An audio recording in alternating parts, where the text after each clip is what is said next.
causing academic anger. Nicknames given to varsity indoor track players in the Hoosick Valley yearbook have parents and some students furious, but it's much more than a name spelled incorrectly. Matt Markham is in the newsroom now with the district's response and what people in the community are saying about this story. Fill us in, Matt. Yeah, Liz. Well, the school calls it an honest mistake, but this mistake is one that's going to be with some high schoolers well after graduation. You know, it's kind of exciting to get your yearbook, have people sign it, but imagine finding out what somebody else may think about you, and it's in print for everyone else to see. You don't gotta call him that. I mean, really. It's disrespectful. Cassandra someone, some tall guy, creepy smile kid, isolation kid.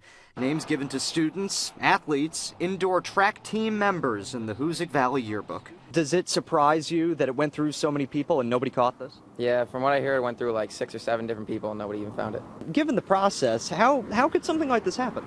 Well, understood. I'm not an editor, but I know the editor of her yearbook.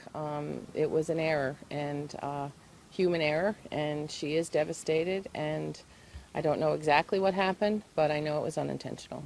What appears to be a space holder while staff was referencing names was never changed. The yearbook has an editor and an advisor who oversees the committee that puts it together.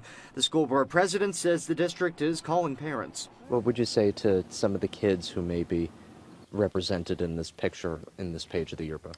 I would offer my apologies for an honest mistake and make every effort to amend it and give them a new yearbook.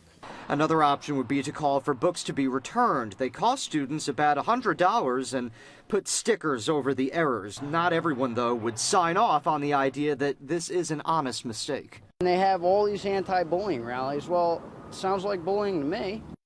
Well, in fact, the school has a bullying form on its website. Anybody can fill it out after an incident they perceive, but the board president says this is not an intentional case of bullying. Liz? Well, you can imagine that the kids that were chosen for these kinds of names are pretty upset, so I don't know if a refund would give them any solace or not, but is there any talk about that? Well, the board president told me that it is another possibility, but at least one family is saying every kid should be refunded a book. There are about 90 seniors and even more yearbooks than that.